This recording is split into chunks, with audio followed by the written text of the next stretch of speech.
That's what happens when the emotion has us, when we are so in it, and it's costly. Truthfully, everybody needs help. Truthfully, we are all carrying the unresolved emotions of our parents who are carrying the unresolved emotions of their parents. It's generational.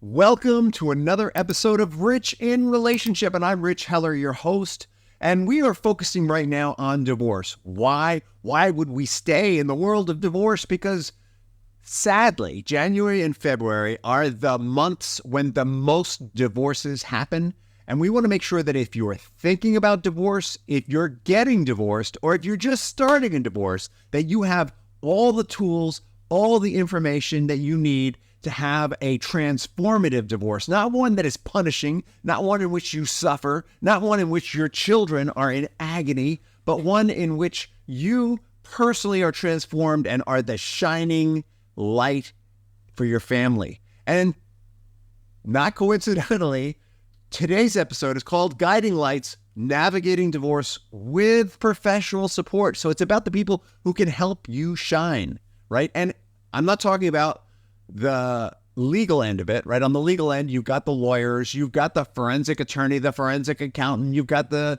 lawyer for the attorney for the children and all that stuff. I'm talking about the optional support, which I think might be vital. And now I'm going to tell you why. The reason is that any legal experience has at least two sides to it that we can talk about. There is the legal side, and then there's the emotional side. I don't need to tell you that. If you're thinking about divorce, you are having some emotions, let me tell you. If you're in the divorce process, you are deep into emotion. You know what I'm talking to you about here. The question is, what do we do with all that feeling? The question is, how do we transform a well of sadness, hurt, and fear, or for some people, anger and blame and resentment, into a positive? How do we go from what are recognized as uncomfortable, unwieldy, and negative emotions, destructive emotions, to emotions like hope, like faith, like confidence, or even joy when we're in the midst of taking apart our marriage? How do we do that? Most of us don't have a handbook for that, but a good professional will. And there are different kinds of professionals out there who can help you with this. There are coaches, all right? I, for example, specialize in helping people who are divorcing someone toxic on the other side. I help them to figure out how they can detox themselves first, and how can they protect their children and allow their children to have a relationship with that person second. I work as a parent coordinator in many cases, helping parents who can't figure out how to parent together to parent together, right? That's what a coach does. Or therapists, for example. Therapists will help us unravel Gordian knots of emotion, maybe from our childhood, or maybe from something traumatic that happened to us that's getting in the way, or maybe something that happened in the marriage that we just can't seem to let go of. They'll help us talk through it and figure out what the roots of it are so that we can let it go. And also counselors. Counselors can be of help too. The difference between the three is that, well, for example, I'm trained as a therapist. I got a master's in social work. I did work with people, families for years, did work with at-risk youth for years, but I function as a coach. Why do I do that? All right, because I want people to come through their work with me achieving a goal. My criticism of me as a practicing therapist was that we would talk and we would talk and we would talk and we would talk, and sometimes we wouldn't get to a solution. In the coaching process, we're very solution-oriented. We still do some talking, but we don't unravel those deep Gordian knots. Now, my criticism of coaches, as one, is that sometimes because we don't unravel those deep Gordian knots, we give people emotional workarounds so they can function in the moment, but it doesn't help them as a long-term plan. So we're great at helping people move through stressful times with short-term solutions. Therapists very often go and do the deep work that's going to help them be at peace with the part of their life that they may not be at peace with. And counselors, similarly, are trained in the same way. That's the difference between these three things. And you may want all of them. You may only need one of them. The question is, how do you know when to look? All right, you know when to look when your emotions are having you a good deal of the time. What do I mean by having you? What I mean is he's late to bring the kids to your home to visit and doesn't call, and you go off in a major way. And you're like, how could you do that? You consistently don't communicate with me. You know what?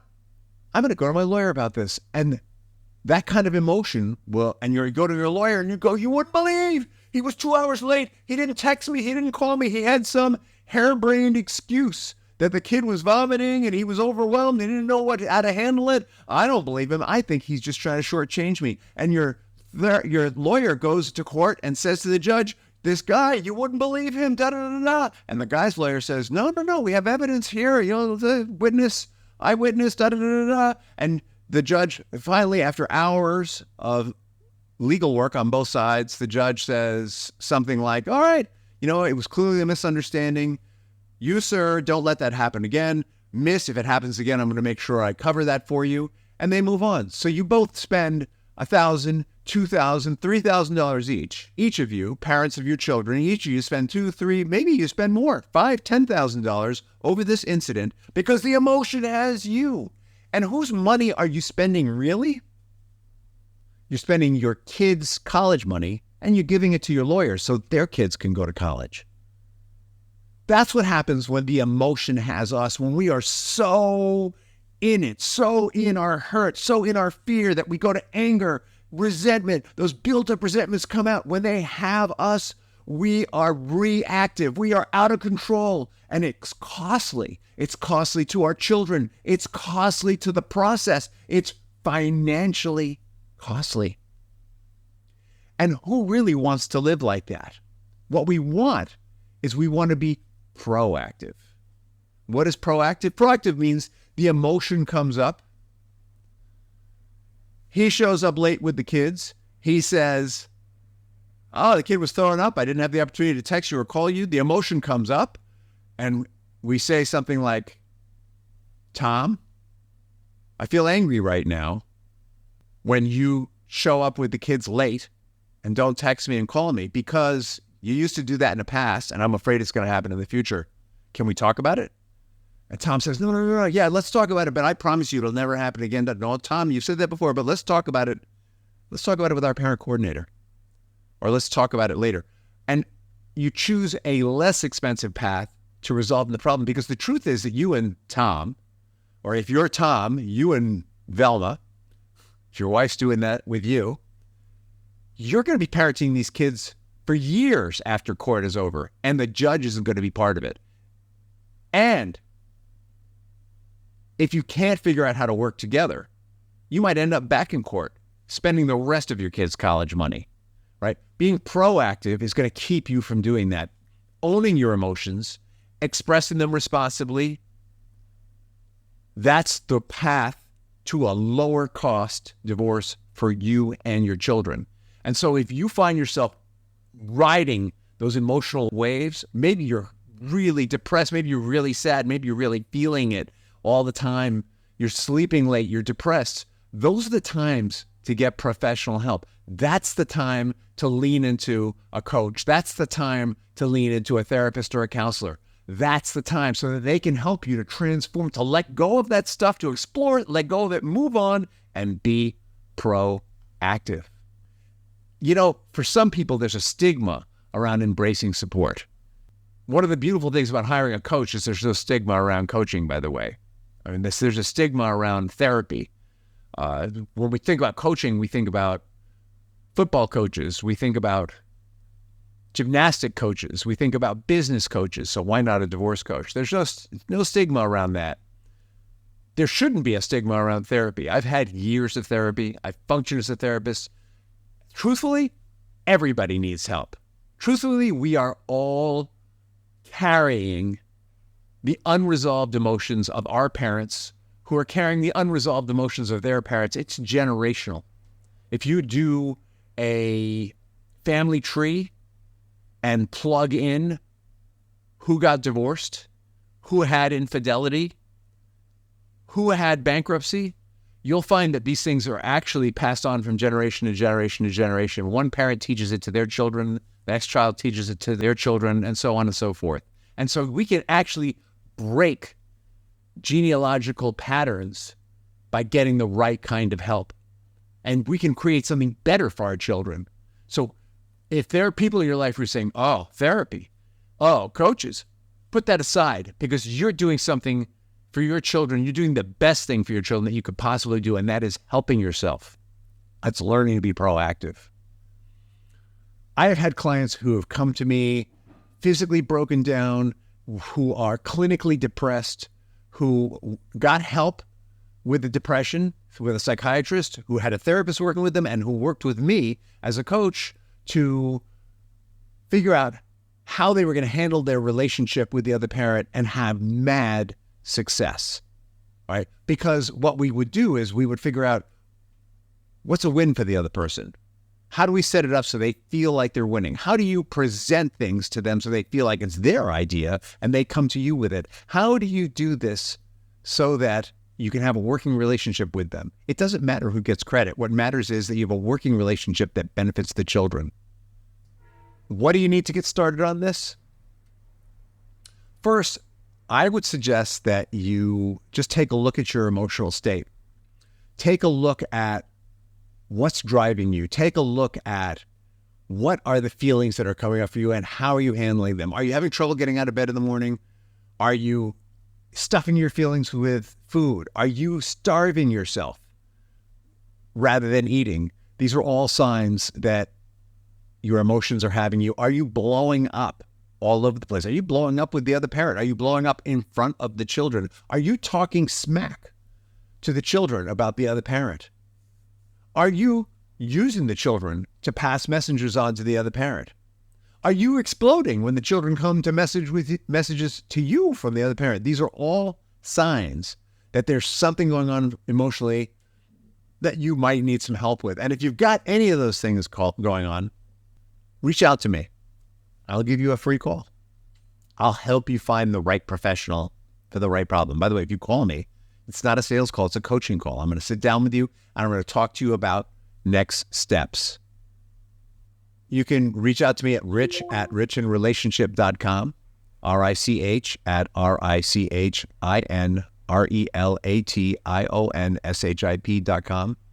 I've got a slew of professionals I can refer you to. If you're in a state where I don't know a professional, I'll help you find one. I'll help you find the next steps. I'll help you clarify what it is you need and who to reach out to and how to find them. And I'll follow up with you. I follow up with everyone who calls me on a call. Why do I do that? Because honestly, complete transparency, I was in a divorce where one of the parents was absolutely raging. All right. And I don't want your kids to go through that. I was in a divorce where one of the parents was not only raging to the other parent, but raging with the kids. You know, if we did anything wrong, we got screamed at when that divorce was going on. It was torture. It was painful. And what I learned to do is I learned to fight back. I learned to yell back. I became raging myself. And it took me years to untangle the threads of that behavior so that I stopped raging at the people that I loved, right? I don't want your kids to go through that. That's why I do this podcast. That's why I do this work. That's why I do those calls. Hey, so if you like what you're hearing here, I want you to subscribe. I'd love you to comment on this podcast. If there's something that I've said that is helpful or that you disagree with, I want to hear about it. I want you to share your stories. I want you to share what's working for you. I want you to share stories of professionals that you've worked with that have worked for you, because every professional you tell me about that you worked with is somebody I put in my Team 100 list that I can share with someone else down the line. I want to know all about what's happening with you. With that, I say thank you. Have a wonderful day despite what's going on in your life. And again, always feel free to reach out.